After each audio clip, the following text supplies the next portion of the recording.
Hello प्यारे साथियों, नमस्कार।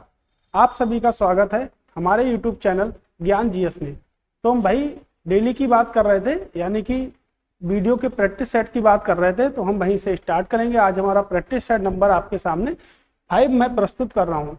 हमारे 20 क्वेश्चनों का एक सेट होता है, यानी कि हम 80 क्वेश्चनों को पढ़ चुके हैं। आज हमारी जो सीरीज हो जाएगी वो आपकी 20 क्वेश्चन मिला के कुल 100 क्वेश्चन हम पढ़ लेंगे।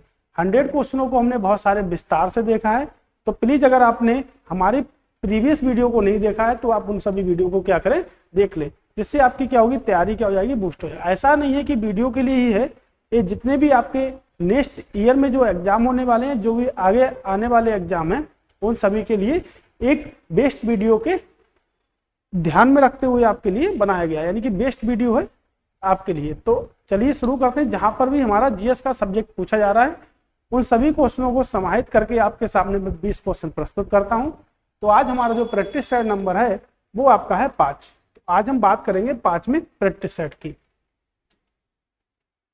तो ये हमारे जो क्लासेस है उसका शेड्यूल है, यानी कि सुबह 6:30 पे आपकी करंट अफेयर्स की क्लास होती है। बाई क्लास हमारी कितने बजे होती है? 8 बजे होती है। और अगर हम देखेंगे तो वीडियो की जो क्लास होती है हमारी री एग्जाम की, वो कितनी होती है आपकी? 9:30 पे, यानी कि हमारी क्लास होती है। यूपीएससी का पेपर होगा हमारा। आज हम यानी कि संडे को पढ़ेंगे 95 का यूपीएससी का पेपर, जिसका टाइम जो होगा वो होगा 11 बजे। तो 11 बजे हम 95 का पेपर पढ़ेंगे। ओके, तो हम शुरू करते हैं पहले प्रश्न के साथ में। करेक्ट, कवि कालिदास व खगोल शास्त्री आर्यभट्ट किस भारतीय शासक के दरबार में उपस्थित थे? यानी कि बात की जा रही है कालिदास की और की जा रही है आर्यभट्ट की। किस भारतीय शासक के दरबार में उपस्थित थे? चंद्रगुप्त द्वितीय, समुद्रगुप्त, चंद्रगुप्त या राजा अशोक, यानी कि सम्राट अशोक की बात है। अगर हम बात करते हैं कालिदास की या आर्यभट्ट की, तो आर्यभट्ट ने 4वीं शताब्दी में शून्य की खोज की थी। 4वीं शताब्दी में क्या करी थी? शून्य की खोज की थी। अगर हम बात करेंगे कि आर्यभट्ट ने ही क्या शून्य दिया था, तो आर्यभट्ट की जो पहली पुस्तक थी उसमें शून्य की चर्चा की गई थी। कह सकते हैं कि शून्य जो था वो उससे पहले भी क्या कराया जाता था, किसी के द्वारा प्रतिपादित किया गया था। लेकिन हम मानते हैं कि आर्यभट्ट ने क्या करी थी, शून्य की खोज करी थी। उसके बाद इन्होंने स्टेटमेंट दिया था कि पृथ्वी एक गोला है। पृथ्वी क्या है? एक गोला है। ये स्टेटमेंट किसने दिया था? आर्यभट्ट ने दिया था। आर्यभट्ट का जो जन्म हुआ था वो हुआ था बिहार में। आर्यभट्ट का क्या हुआ था? जन्म हुआ था। उसके बाद इन्होंने एक स्टेटमेंट और दिया कि पृथ्वी अपनी धुरी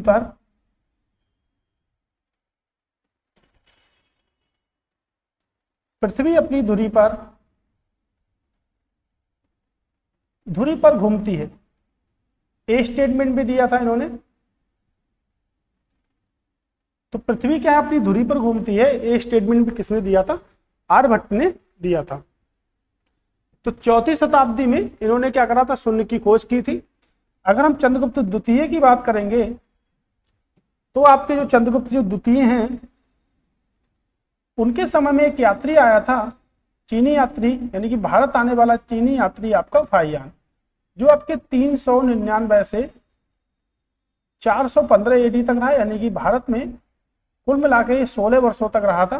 तो चंद्रगुप्त द्वितीय क्या आया था? इस समय आपके भारत आया था। चंद्रगुप्त द्वितीय के समय में पहला चीनी यात्री, इसको हम कहते हैं फाहियान।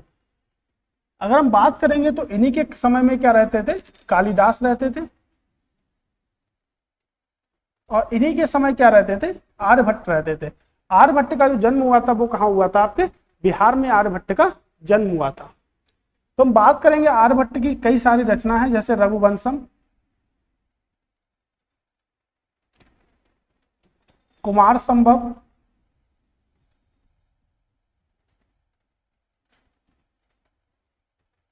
रघुवंशम हो गई, कुमार संगम हो गई, ऋतु श्रृंगार की रचना है। ऋतु श्रृंगार क्या है? रचना है। अभिज्ञान शाकुंतलम भी रचना है इनकी। अभिज्ञान शाकुंतलम भी इनकी क्या है? रचना है। बट अगर हम बात करेंगे कि कालिदास किसके दरबार में रहते, तो कालिदास जो थे वो चंद्रगुप्त द्वितीय के दरबार में रहते थे। तो इसका सही आंसर क्या हुआ, चंद्रगुप्त द्वितीय। अगर हम बात यहां से करते हैं तो चंद्रगुप्त द्वितीय के समय क्या थे, आपके नवरत्न थे। तो अगर भारत के इतिहास की हम बात करेंगे तो दो ही ऐसे व्यक्ति थे, एक चंद्रगुप्त द्वितीय और एक आपके थे राजा अशोक, यानी कि हम कैसे मुगल सम्राट अशोक की अगर हम बात करेंगे, ठीक है ना, वो सॉरी, अगर हम मुगल सम्राट अकबर की बात करेंगे तो हम कह सकते हैं उनके समय में क्या थे, नवरत्न थे। तो चंद्रगुप्त द्वितीय और आपके जो आपके सम्राट जो थे आपके अकबर, उनके समय में क्या थे, नवरत्न थे। उसी में शामिल थे आपके कौन, कालिदास। अगर हम बात करेंगे दरबारी कवि, तो दरबारी कवि भी हम कह सकते हैं कालिदास थे। जैसे अगर हम बोले कि हर्षवर्धन, राजा हर्षवर्धन की अगर बात करेंगे तो हर्षवर्धन के भी दरबारी कवि थे आपके बाणभट्ट। अगर शेरशाह सूरी की बात करेंगे दरबारी कवि में, शेरशाह सूरी के जो दरबारी कवि थे वो थे मलिक मोहम्मद जायसी। पृथ्वीराज चौहान की बात करेंगे तो पृथ्वीराज चौहान की अगर हम बात करेंगे यहां से, तो पृथ्वीराज चौहान के जो कवि थे वो आपके कौन थे, चंद्रबरदाई। तो कहां पे थे हमारे, चंद्रबरदाई। तो ऐसे बहुत सारे हमारे हैं जिनके कवि थे। अगर हम बात करेंगे कनिष्क की, तो कनिष्क के जो दरबारी कवि थे वो थे आपके अश्वघोष। ठीक है, तो यहां से हमने देखा कि कुछ राजा थे हमारे जिनके दरबारी कवि की हमने बात करी। हमारा पहला जो आंसर होगा वो क्या होगा, आपके चंद्रगुप्त द्वितीय। तो बात करेंगे हम चंद्रगुप्त द्वितीय। अगला प्रश्न है कि किस वेद को भजनों की पुस्तक के रूप में जाना जाता है, सामवेद, ऋग्वेद, यजुर्वेद या आपका अथर्ववेद। तो अगर हम बात करेंगे भारत विश्व का सबसे प्राचीन या भारत का सबसे प्राचीन यानी कि प्राचीनतम वेद कौन सा है, आपका ऋग्वेद है। इसमें क्या है, वो टोटल मिला के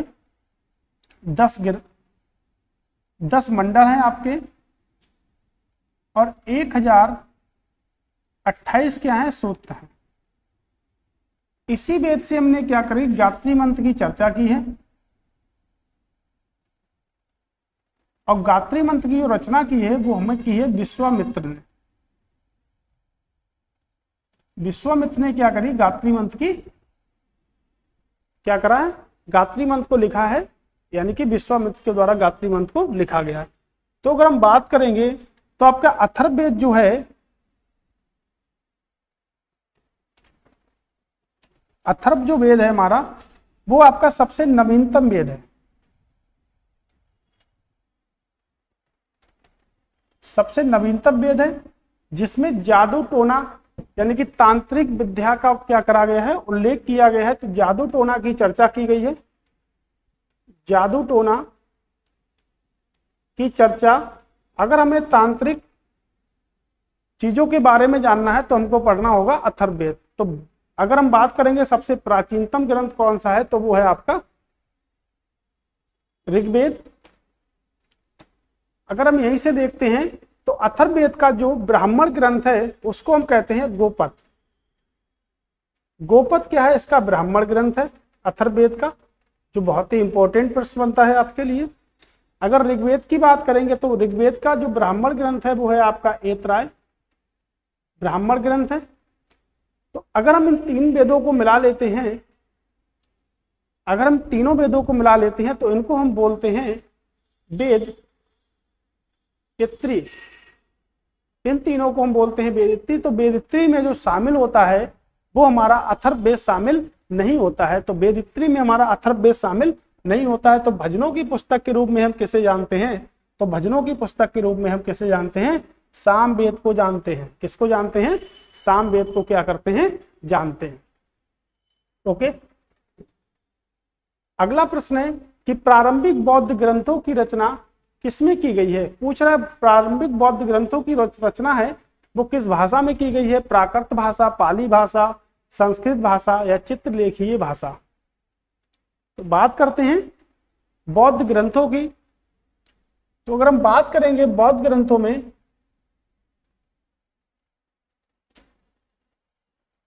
तो बौद्ध ग्रंथों में क्या किया गया, 16 महाजनपदों का उल्लेख किया गया। तो 16 महाजनपद का उल्लेख किया गया है बौद्ध ग्रंथों में, और जैन ग्रंथों में भी 16 महाजनपदों का उल्लेख किया गया। तो यहां पर भी 16 महाजनपद हो गए हमारे। लेकिन अगर प्रश्न पूछा जाता है कि कौन से वो ऐसे ग्रंथ होंगे हमारे जो बौद्ध धर्म से संबंध रखेगा जिसमें 16 महाजनपदों का उल्लेख किया गया है, और ऐसे कौन सा ग्रंथ होगा जिसमें 16 महाजनपदों का उल्लेख किया गया है, वो जैन ग्रंथ है। तो अगर बौद्ध ग्रंथ की हम बात करेंगे तो बौद्ध ग्रंथ में हम कह सकते हैं ऐसा जो हमारा ग्रंथ होगा वो होगा अंगुत्तर निकाय। क्या होगा हमारा, अंगुत्तर निकाय होगा। अगर हम यहां से जैन ग्रंथ की बात करेंगे तो क्या होगा आपका, भगवती सूत्र। तो हमारा क्या होगा, तो होगा आपके भगवती सूत्र। अगर हम बात करेंगे 16 महाजनपदों की चर्चा किस बौद्ध ग्रंथ में की गई है, तो वो है आपका अंगुत्तर निकाय। और 16 महाजनपदों की चर्चा किस जैन ग्रंथ में की गई है, तो वो आपका होगा भगवती सूत्र। तो हमारा भगवती सूत्र हो गया ये आपका। अगर हम बात करेंगे यहां से कि जो हमारा जैन जो इसका जो पवित्र ग्रंथ है बौद्ध धर्म का, उसको हम क्या कहते हैं, तो उसको हम कहते हैं त्रिपिटक। उसको हम त्रिपिटक कहते हैं। और जो हमारा जैन धर्म का जो पवित्र ग्रंथ है उसको हम क्या कहते हैं, तो उसको हम कहते हैं त्रिरत्न, या हम कह सकते हैं आगम। हम उसको आगम भी कह सकते हैं। तो ये जो जैन ग्रंथ है एक इसमें है आपके प्राकृतिक भाषा में है। किस भाषा में होंगे हमारे, प्राकृतिक भाषा में। और जो आपके बौद्ध ग्रंथ होंगे ये आपके किस भाषा में होंगे, ये हमारे होंगे एज ए पाली भाषा में। तो आरंभिक अगर हम बौद्ध ग्रंथों की बात करेंगे, तो आरंभिक जो बौद्ध ग्रंथ हमारे लिखे गए हैं वो किस भाषा में लिखे गए हैं, आपके पाली भाषा में। तो इसका जो सही आंसर होगा वो आपका क्या होगा, as a right answer as a Pali भाषा। तो क्या होगा, हमारी पाली भाषा में आपका होगा। तो सही आंसर की अगर हमने बात की है। अगर हम बात करेंगे बौद्ध धर्म के संस्थापक की, पहले हम जैन धर्म के संस्थापक की बात कर लेते हैं। तो जैन धर्म का संस्थापक कौन होगा, ऋषभदेव। ऋषभदेव क्या है, हमारे जैन धर्म के संस्थापक हैं। और जैन धर्म में टोटल मिलाकर 24 तीर्थकर हुए। तो हमारे 24वें जो तीर्थकर हैं वो है महावीर स्वामी। महावीर स्वामी हमारे क्या हैं, 24वें तीर्थकर हैं। बट अगर हम बात कर लेते हैं कि बौद्ध धर्म के संस्थापक कौन है, तो महात्मा बुद्ध। तो महात्मा बुद्ध जो हैं वो आपके क्या हैं, बौद्ध धर्म के संस्थापक।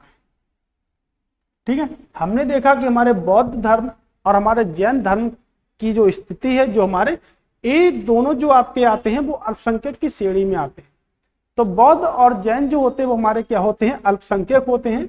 अगर हम बात करेंगे कि भारतीय संविधान जो है हमारा, उसमें कितने अल्पसंख्यक हैं, तो उसमें जो अल्पसंख्यक जो लिखे गए हैं वो हमारे 6 अल्पसंख्यक हैं। जैसे मुस्लिम, सिख, ईसाई, आपके बौद्ध, पारसी, और 2014 में आपके जैन को शामिल किया गया था। जैन को शामिल किया गया था 2014 में। ये हमारा क्या होगा आपका, यानी कि जो हमारे अल्पसंख्यक होते हैं, तो बौद्ध और जैन को भी हम किस में रखते हैं, अल्पसंख्यक में रखते हैं। और अल्पसंख्यक में रखेंगे तो हमारे कितने अल्पसंख्यक हैं, आपके 6 अल्पसंख्यक है, जिसमें से जैन को हमने शामिल किया है 2014 में। क्या किया हमने, जैन को शामिल किया है। तो हमारे जो प्रारंभिक जो ग्रंथ होंगे वो किसमें होंगे, पाली भाषा में। और जो जैन धर्म के जो ग्रंथ होंगे वो किस भाषा में होंगे, वो होंगे आपके प्राकृतिक भाषा में। तो हमारा तीसरा प्रश्न हुआ। नेक्स्ट चलते हैं, नेक्स्ट प्रश्न पर। अगला प्रश्न है कि ओलंपिक में पदक जीतने वाली पहली भारतीय महिला कौन है। यानी कि ओवरऑल पूछ रहा है, या वो गोल्ड मेडल हो, या वो रजत पदक हो, या वो कांस्य पदक हो, पूछ रहा है कि पहली महिला बताओ जिन्होंने ओलंपिक में गोल्ड जीता था। Karnam Malleswari, Mary com, Saina Nehwal, Sakshi Malik. अगर हम बात करेंगे तो एमसी मैरी कॉम आपके मुक्केबाजी से संबंधित है।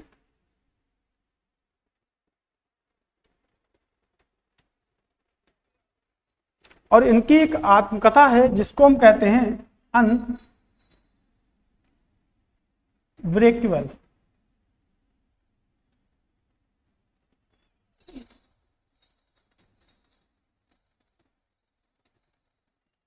इनकी आत्मकथा है तो अनब्रेकेबल। अगर हम बात करेंगे कर्णम मल्लेश्वरी की,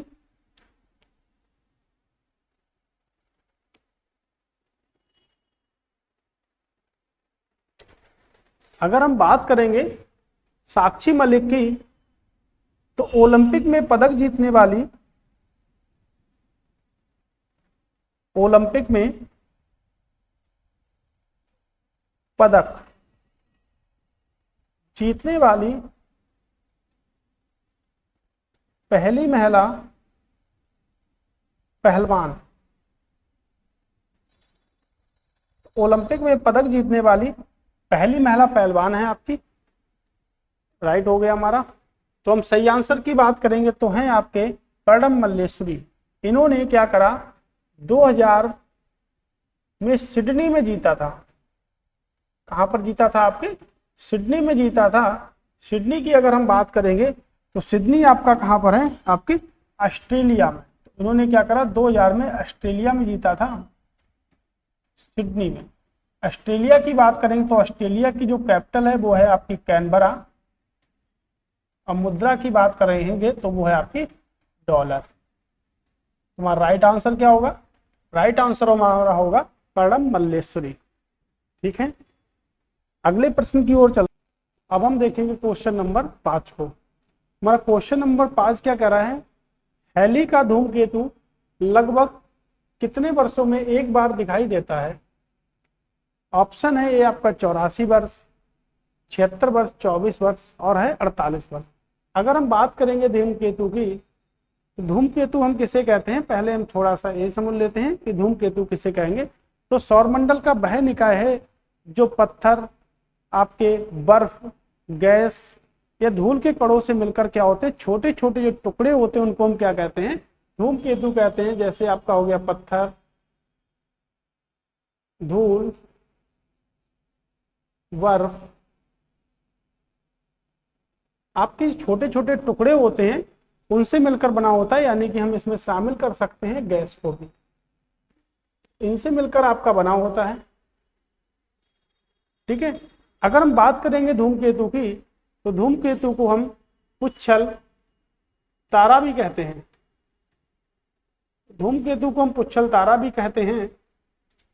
यानी कि जो हमें एक बार दिखाई देगा कितने वर्षों में, 76 वर्षों में। तो कितने वर्षों में एक बार दिखाई देगा आपके, 76 वर्षों में सिर्फ हमें एक बार ही दिखाई देगा।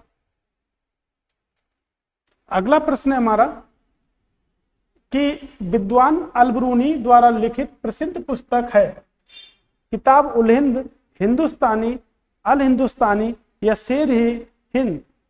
अगर हम बात करेंगे अलबरूनी की, अलबरूनी की हम बात करेंगे, अलबरूनी, अलबरूनी जो था वो 11वीं शताब्दी में भारत आया था। 11वीं शताब्दी में भारत आने वाला व्यक्ति था। और जो महमूद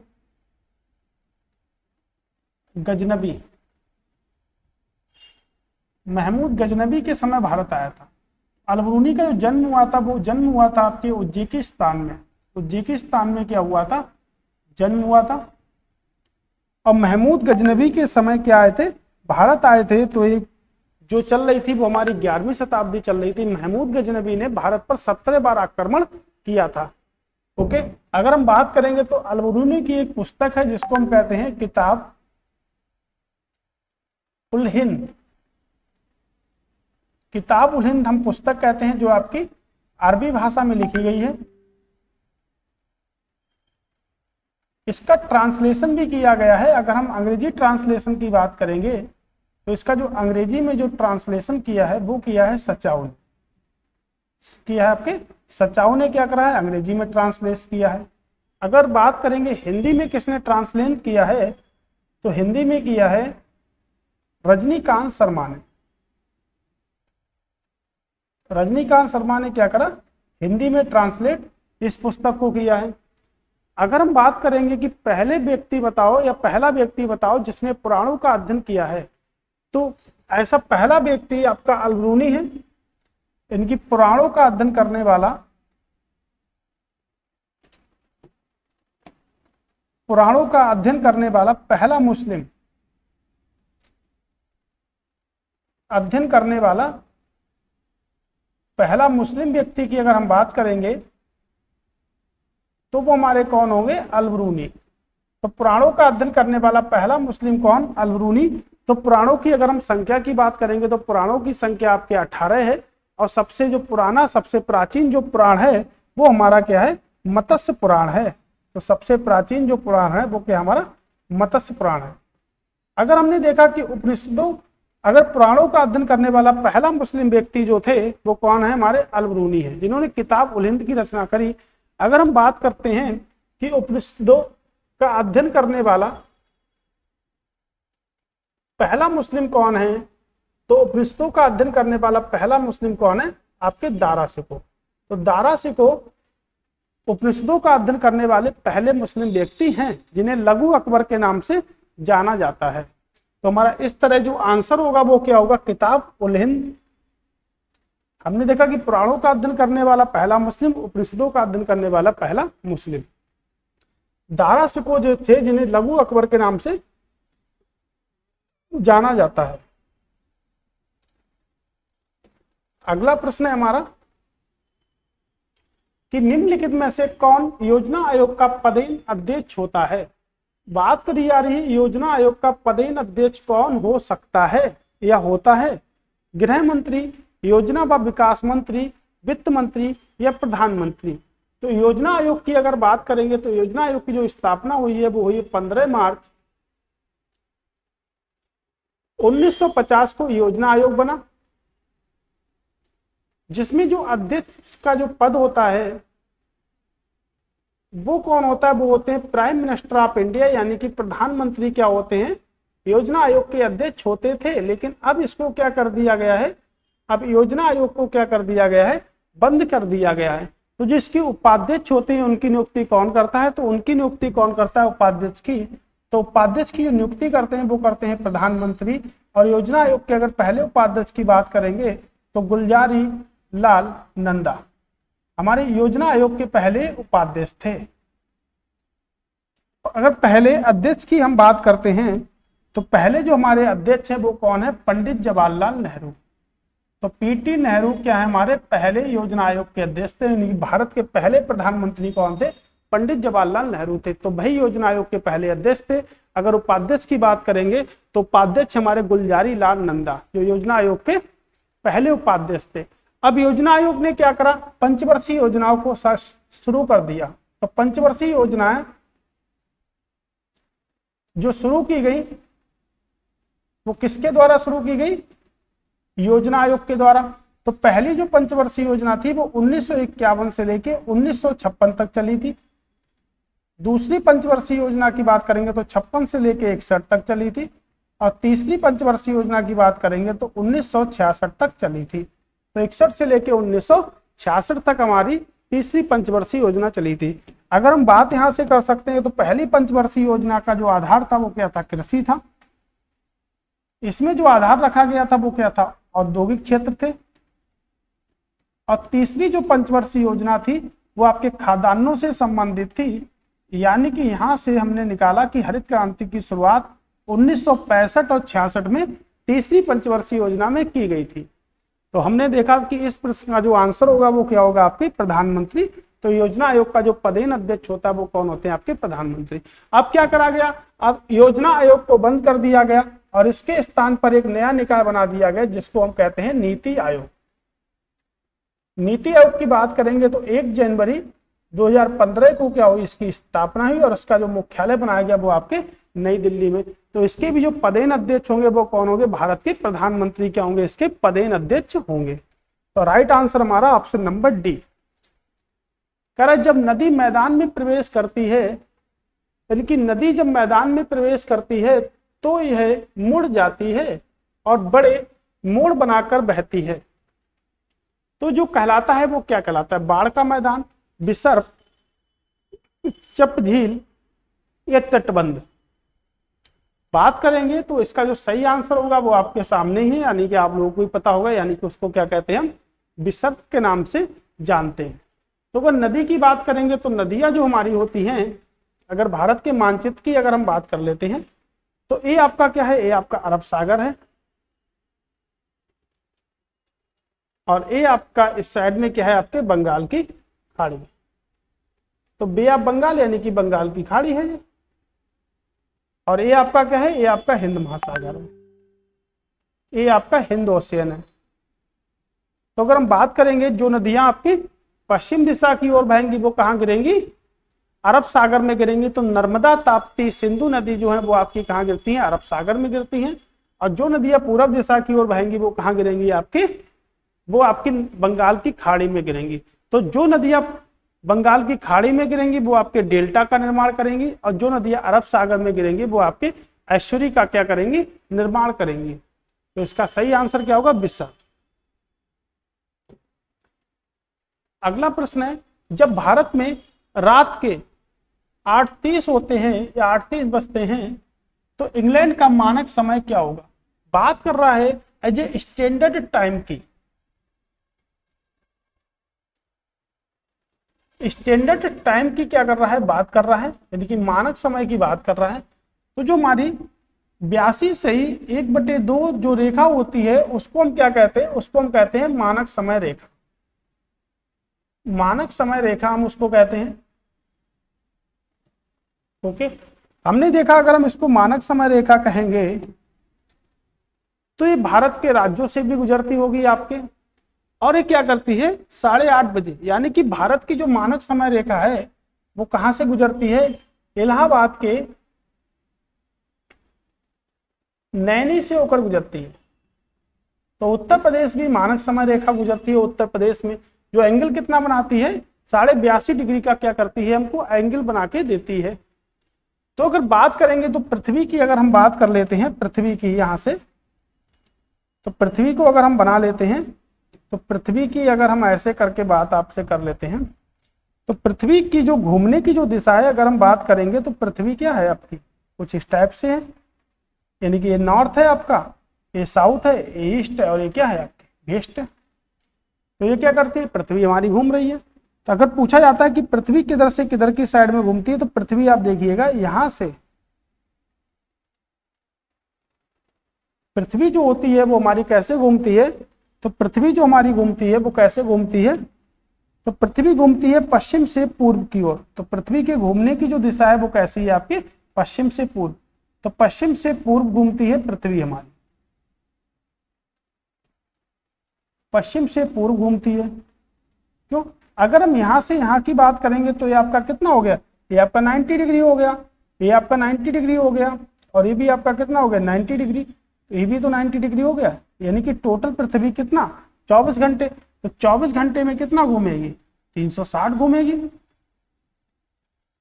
1 घंटे में अगर हम बात करेंगे तो कितना घूमेगी, 360/24 घूमेगी। यानी कट अगर हम करेंगे तो आपका कितना आएगा 15। तो 1 घंटे में कितना घूमेगी, 15 डिग्री घूमेगी।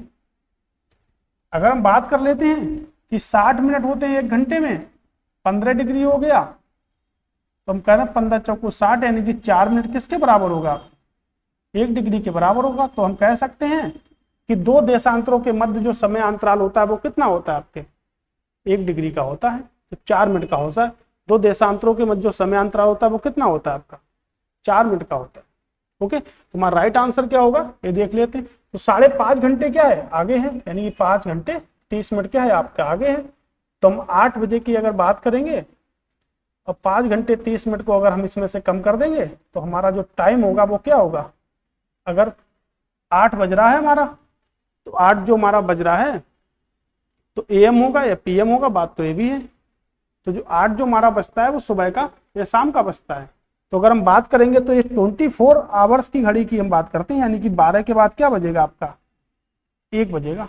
तो 8 अगर हमारा यहां से बचता है तो हम जब रिप्लेस यहां से करेंगे तो यहाँ पे क्या बचेगा आपका 3। तो जब यहां से हमारा 3 बजेगा, देखिएगा समझिएगा, अगर हम यहां से बात कर लेते हैं कि ये हमारी घड़ी है, ये आपका 6 है, 12, 3 और आपका क्या हो गया 9। जब इधर जो बजेगा वो क्या बजेगा 13, आपका 14 हो गया और आपका 15 हो गया। तो अगर कह रहा है कि जो 8 का जो टाइम हमारा है वो इंग्लैंड का मानक समय क्या होगा, तो इंग्लैंड का मानक समय जो होगा वो कितना होगा 3 AM का हमारा क्या होगा समय होगा। ठीक है, तो हम बात कर सकते हैं कि 3 AM का क्या होगा समय होगा आपका। 5.5 घंटे क्या है हमारा मानक समय आगे है। कह रहा भारत में उपभोक्ता संरक्षण अधिनियम की शुरुआत हुई थी 1982, 1986, 1988, 1991 में। कह रहा भारत में मानव उपभोक्ता संरक्षण अधिनियम की शुरुआत हुई थी। अगर हम बात करेंगे तो उपभोक्ता संरक्षण जो अधिनियम है इसके अंतर्गत एक दिवस मनाया जाता है, तो 15 मार्च को हम बनाते हैं उपभोक्ता संरक्षण दिवस। तो उपभोक्ता संरक्षण दिवस बनाते हैं। अगर हम बात करेंगे राष्ट्रीय उपभोक्ता संरक्षण दिवस कब बनाते हैं, राष्ट्रीय उपभोक्ता संरक्षण दिवस कब बनाते हैं, तो हम बनाते हैं राष्ट्रीय उपभोक्ता संरक्षण दिवस बनाते हैं 24 अक्टूबर को। 24 अक्टूबर को हम क्या बनाते हैं, राष्ट्रीय उपभोक्ता संरक्षण दिवस बनाते हैं। ओके, अगर हम बात करेंगे 24 अक्टूबर को नहीं बनाते, यानी कि हम बनाते हैं 24 दिसंबर को, 24 दिसंबर को हम क्या बनाते हैं राष्ट्रीय उपभोक्ता संरक्षण दिवस हम बनाते हैं 24 दिसंबर को बनाते हैं। अगर यहां से हम बात करें कब नियम जो था स्थापित किया गया था, तो 1986 में। अगर 1986 की बात करेंगे तो पर्यावरण संरक्षण अधिनियम भी कब आया था, 1986 में ही आया था। तो पर्यावरण संरक्षण जो अधिनियम था वो भी कब आया था, 1986 में ही आया था हमारा। और पर्यावरण दिवस की अगर हम बात करेंगे तो कब बनाते हैं आपका 5 जून को हम पर्यावरण का दिवस बनाते हैं। तो अगर हम बात करेंगे उपभोक्ता संरक्षण कब आया था, तो उपभोक्ता संरक्षण जो हमारा आया था वो आया था आपका 1986 में आया था। अगला प्रश्न है कि निम्नलिखित में से कौन सा एक भारतीय संविधान की प्रस्तावना का भाग नहीं है, समाजवाद, प्रजातांत्रिक, धर्मनिरपेक्षता या संघात्मकता। अगर हम बात करेंगे प्रस्तावना की तो 42वां संविधान संशोधन, 42वां संविधान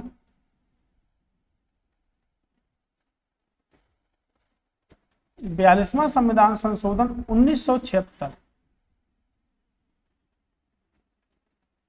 के तहत 3 शब्दों को जोड़ा गया, पथ निरपेक्षता,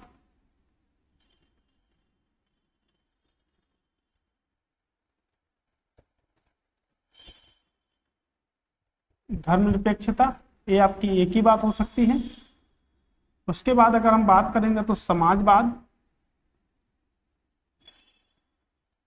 उसके बाद जोड़ा गया था अखंडता को। ऐसे कुल हमारे 3 शब्दों को जोड़ा गया था। ओके, तो 42वां संविधान संशोधन 1976 के तहत क्या करा गया था, 3 शब्दों को जोड़ा गया है। तो प्रस्तावना में अभी तक केवल एक बार ही क्या हुआ है, एक बार ही क्या हुआ है, संशोधन हुआ है। एक ही बार ही क्या हुआ है, संशोधन किया गया है प्रस्तावना में। ओके, तो अगर हम बात करेंगे कि कौन सा आंसर सही है, तो प्रजातांत्रिक का उल्लेख नहीं है। भारतीय संविधान में संघीय शब्द की भी कहीं चर्चा नहीं की गई है। तो अगर हम बात करेंगे संशोधन की जो प्रक्रिया है वो भाग भारतीय संविधान के 25 भागों में से आपके 20वें भाग में संशोधन की प्रक्रिया है। और इसको कहां से ग्रहण किया, तो हमने इसको ग्रहण किया दक्षिण अफ्रीका से, हमने क्या करा, इसको ग्रहण किया। और अगर आर्टिकल की बात करेंगे तो अनुच्छेद आपके 368 आपका क्या है, अनुच्छेद क्या है, संबंधित है। तो ये हमारा जो प्रस्तावना की बात हो गई उसी को हम कहते हैं एक बार, यानी 42वां संविधान संशोधन।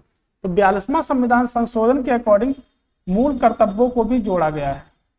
अगर मूल संविधान में बात करेंगे तो मूल संविधान में एक भी कर्तव्य नहीं है। तो भाग आपका 4A, भाग आपके 4A में क्या जोड़ा गया है, मूल कर्तव्यों को जोड़ा गया है, जो हमने कहां से लिया है, यूएसएसआर यानी कि सोवियत संघ रूस से क्या करे हैं, हमने ग्रहण करे हैं मौलिक कर्तव्यों को। तो स्वर्ण सिंह समिति की सिफारिश पर 42वां संविधान संशोधन के तहत क्या करा गया है, मूल कर्तव्यों को जोड़ा गया है। आपको बता दें भारतीय संविधान यानी कि मूल संविधान में कोई भी मूल कर्तव्य नहीं था।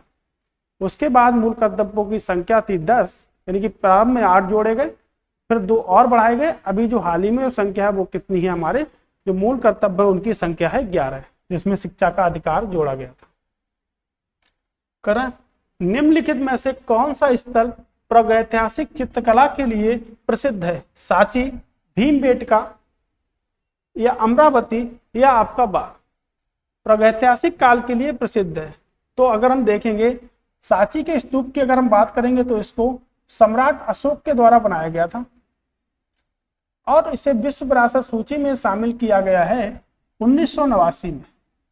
तो 1989 में इसे यूनेस्को की विश्व विरासत सूची में क्या करा गया है, शामिल किया गया है। यूनेस्को की विश्व विरासत सूची में 1989 में इसको क्या करा गया है, शामिल किया गया। अब बात हम देखते हैं कि सांची जो आपके कहां पर है, आपके मध्य प्रदेश में है। अगर हम यहां से देखेंगे कि जो आपके अशोक ने 84,000 बौद्ध स्तूपों का निर्माण कराया था, लेकिन वर्तमान में आपके 2 ही स्तूप आपके क्या हैं हमको दिखाई देते हैं, एक आपका सारनाथ का स्तूप और दूसरा आपका सांची का स्तूप। तो 2 स्तूप हमको क्या है दिखाई देते हैं। अगर भीमबेटका की गुफाओं की बात करेंगे तो इन्हें 2003 में यूनेस्को के तहत शामिल किया गया था और इनकी जो खोज की थी वो श्री विष्णु बाकर करने की थी। ये प्रसिद्ध है अपने 500 शैल चित्रों के लिए, ये शैलाशिरों के लिए क्या है आपके प्रसिद्ध है। ये भी आपके कहां पर है, मध्य प्रदेश में है। और इसका जो सही आंसर होगा वो क्या होगा, भीमबेटका। तो मध्य प्रदेश के 3 स्थलों को विश्व विरासत सूची में शामिल किया गया है। आपके खजुराहो के मंदिरों को भी क्या करा गया है, भीमबेटका। खजुराहो और आपके सांची के स्तूप को क्या किया गया, मध्य प्रदेश के 3 स्थल हैं जिन्हें विश्व विरासत सूची में क्या मिला है, स्थान मिला है। तो इसको 1986 में शामिल किया गया था और ये आपके मध्य प्रदेश में है। और इसको जो बनवाया था, खजुराहो के जो मंदिर बनवाए थे वो क्या बनाए थे, चंदेल शासकों ने बनवाए थे। तो चंदेल शासकों ने इन मंदिरों का क्या करा था, निर्माण किया था। तो सही आंसर क्या होगा, भीमबेटका की गुफाएं। तो भीमबेटका की गुफाएं आपके मध्य प्रदेश अब्दुल्लागंज में है। करा 18वीं शताब्दी में किसके नेतृत्व में बंगाल धीरे धीरे मुगल नियंत्रण से अलग हो गया। इनकी बंगाल जो था वो मुगल नियंत्रण से क्या हो गया, अलग हो गया। नादिर शाह, अली वर्दी खां, बुरहान उल मुल्क या मुर्शिद कुली खां। अगर हम बात करेंगे तो आप बताइए क्या होगा हमारा सही आंसर इसमें।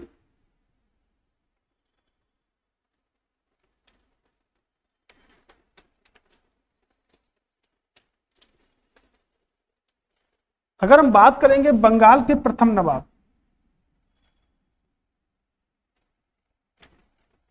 बंगाल के प्रथम नवाब थे और इनका जो समय था वो 1317 से लेकर 1327 तक था। बंगाल में पूर्वी बंगाल, उड़ीसा आपके कुछ क्षेत्र शामिल थे। और इनके समय में जो मुगल बादशाह था, मुगल जो सम्राट था वो कौन थे, वो थे फारूक सियार।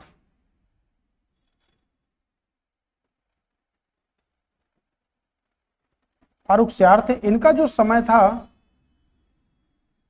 तो इन्होंने क्या करा था, इनको बंगाल का सूबेदार नियुक्त किया था और यही क्या था, धीरे धीरे क्या था, मुगल शासन के नियंत्रण में हो गया था। अगर हम बात करेंगे कि बंगाल के अंतिम नवाब की बात करेंगे तो अली मंसूर खां। अंतिम की बात करेंगे तो मंसूर अली, ठीक है।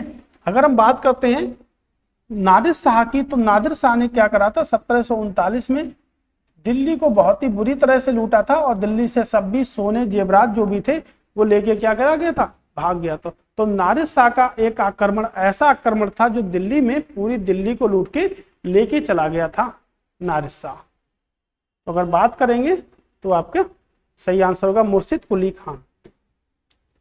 6 बार भारत आने वाला पहला फ्रांसीसी यात्री कौन था, यानी कि 6 बार भारत आने वाला फ्रांसीसी यात्री कौन था?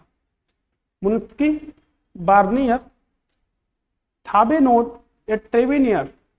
तो बात अगर हम करेंगे तो इसका सही आंसर की अगर हम बात करेंगे तो ये क्या था, आपके शाहजहां के समय में भारत आया था। किसके समय में?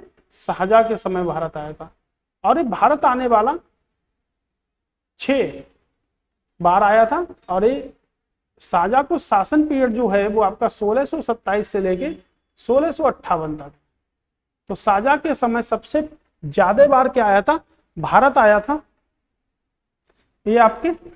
और ये भारत में जब आया था तो किसकी सेवा में लगा हुआ था? ये सेवा में लगा हुआ था दारा शिकोह की। मैंने आपको प्रीवियस क्वेश्चन बताया कि उपनिषदों का अध्ययन करने वाला पहला मुस्लिम व्यक्ति कौन है? हमारा दारा शिकोह है। तो उपनिषदों का अध्ययन करने वाला पहला मुस्लिम व्यक्ति कौन है? आपके दारा शिकोह होंगे। और अगर हम बात करेंगे तो इन्हें क्या कहते थे? इन्हें हम कहते थे लघु अकबर। इनको हम लघु अकबर के नाम से जानते हैं। तो दारा शिकोह आपके कौन है? लघु अकबर है। ठीक है, हमने ये देखा कि इनको लघु अकबर कहते हैं। तो इतिहासकार लेनपुल ने इनको क्या कहा था? लघु अकबर कहा था। किसने कहा था?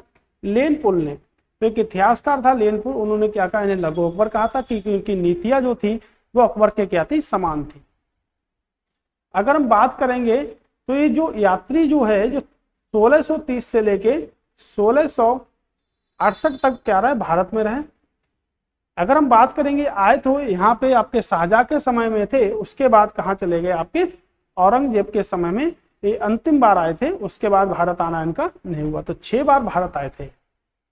तो सही आंसर क्या होगा हमारा? Option number D. अगले प्रश्न की तरफ चलते हैं। तो कह रहा है अंतरराष्ट्रीय न्यायालय का मुख्यालय कहाँ स्थित है? यानी कि इंटरनेशनल कोर्ट की बात कर रहा है तो मुख्यालय कहाँ स्थित है? न्यूयॉर्क में है, लंदन में है, हेग में है, या हम कह सकते हैं पेरिस में है। क्या होगा इसका ठीक आंसर?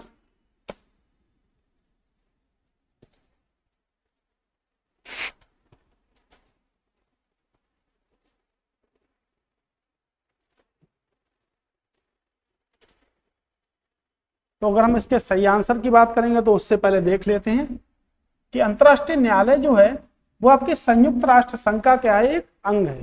तो संयुक्त राष्ट्र संघ का एक अंग है जो 193 देशों के लिए चर्चा करता है। कितने देशों के लिए? 193 देशों के लिए चर्चा करता है। इसमें 2 ही भाषाओं का प्रयोग किया जाता है, एक तो अंग्रेजी और दूसरी आपकी फ्रांसीसी। ओके, अगर हम बात करेंगे तो इसकी जो इमारत जो बनी है वो आपके शांति पैलेस में बनी है, यानी कि शांति महल में बनी है। और इसका जो मुख्यालय है वो आपका कहां पर है? तो वो मुख्यालय आपके हेग यानी कि नीदरलैंड में है। तो अगर सही आंसर की बात हम करेंगे तो क्या होगा हमारा सही आंसर? सही आंसर होगा हमारा हेग। तो हेग में आपके क्या है? अंतरराष्ट्रीय न्यायालय का क्या है? आपके मुख्यालय। अब हम बात करते हैं कि आपके पेरिस में किसका मुख्यालय है। इसी की थोड़ी सी बात और कर लेते हैं अंतरराष्ट्रीय न्यायालय की। तो पहले भारतीय जो न्यायाधीश हैं वो डॉक्टर नागेंद्र सिंह है। तो डॉक्टर नागेंद्र सिंह क्या है? पहले भारतीय न्यायाधीश है। इसका जो मुख्य न्यायाधीश होता है उसका जो कार्यकाल होता है वो आपके 9 वर्षों का होता है। कितने वर्षों का होगा? 9 वर्षों का। तो हमने देखा कि 193 देश सदस्य होते हैं। शांति पैलेस में आपका बना हुआ है, हेग में इसका मुख्यालय है। इसमें 2 ही भाषाओं का प्रयोग होता है, अंग्रेजी और फ्रांसीसी। पहले भारतीय कौन है? आपके नागेंद्र सिंह है, जिनका कार्यकाल कितने वर्षों तक होता है? 9 वर्षों तक होता है। अगर बात करेंगे वर्तमान समय में तो दलबीर सिंह भंडारी क्या है आपके वर्तमान समय में है। तो दलबीर सिंह भंडारी क्या हमारे वर्तमान समय में है आपके। अगर बात करेंगे पेरिस में तो पेरिस में आपका किसका हेड ऑफिस है? तो पेरिस में अगर हम हेड ऑफिस की बात करेंगे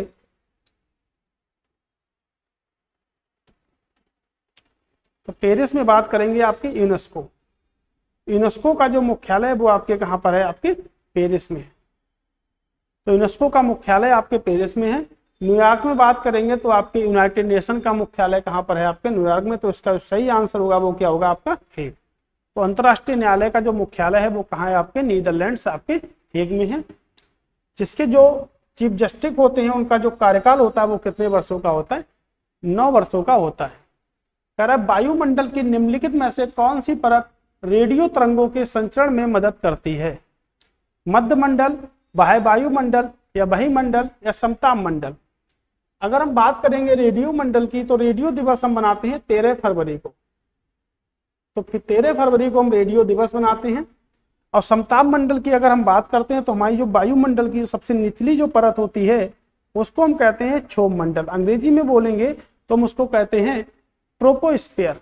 तो वायुमंडल की जो सबसे निचली जो परत होती है हमारी उसको हम क्या कहते हैं, उसको हम कहते हैं क्षोभ मंडल।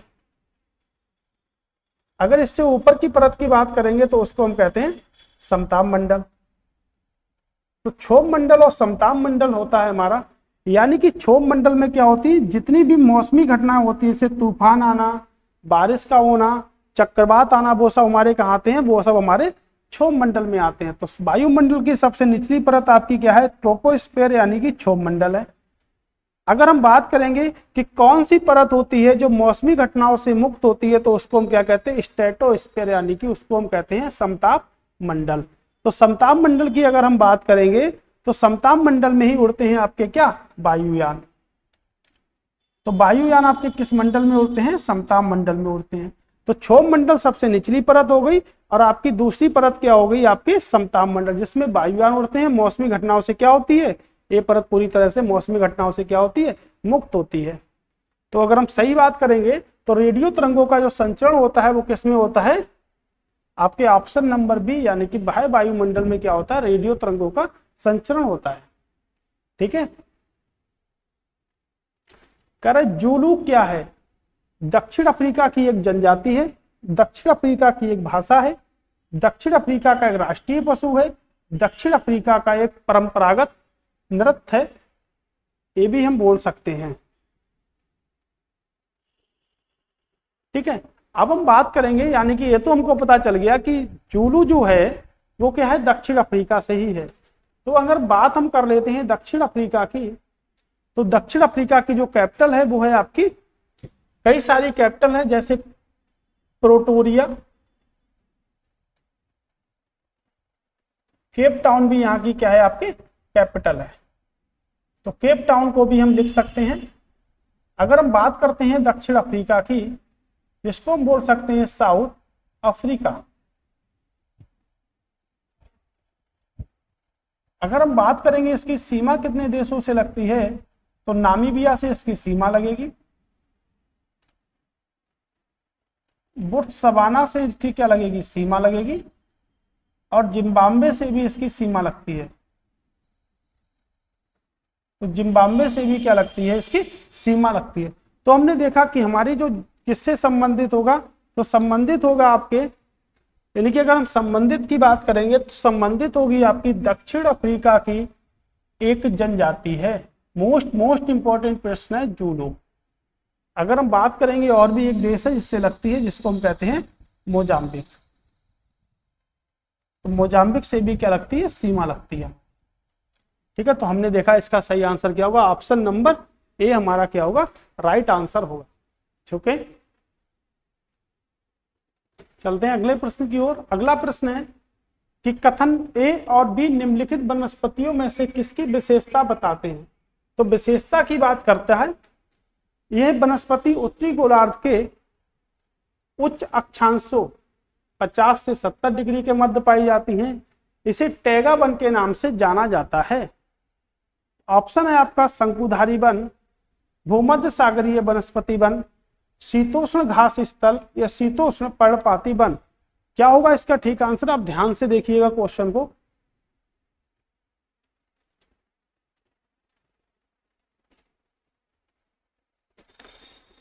यानी कि टैगा वन की अगर हम बात करेंगे तो हिमालय के उन क्षेत्रों में पाई जाती है ये वनस्पति,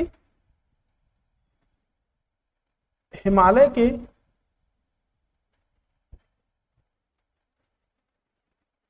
उन क्षेत्रों में पाई जाती है जाति है जहां टेम्परेचर यानी कि तापमान कम रहता है,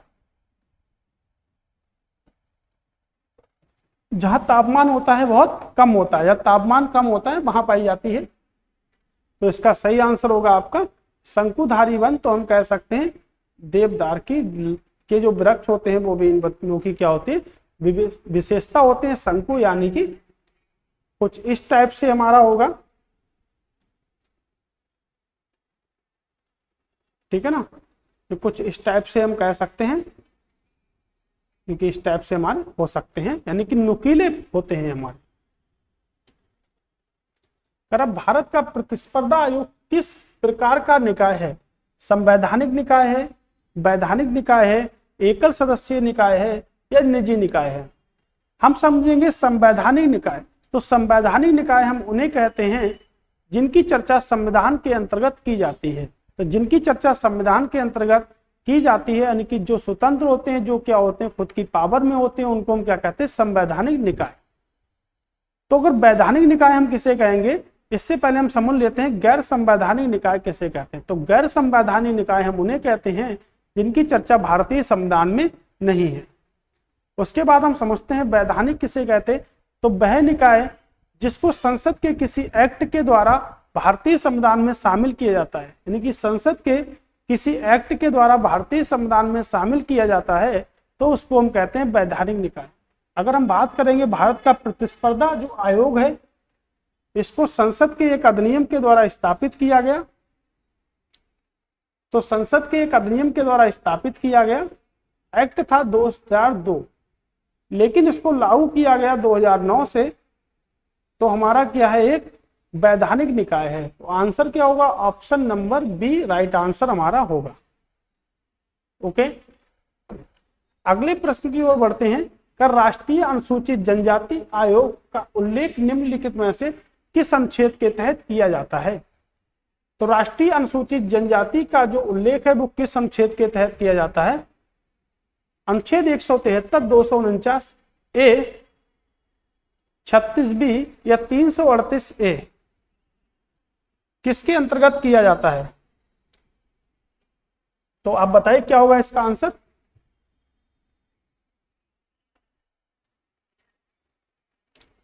हमारे लिए जो क्षेत्र होते हैं वो दो होते हैं आपके, जैसे राष्ट्रीय अनुसूचित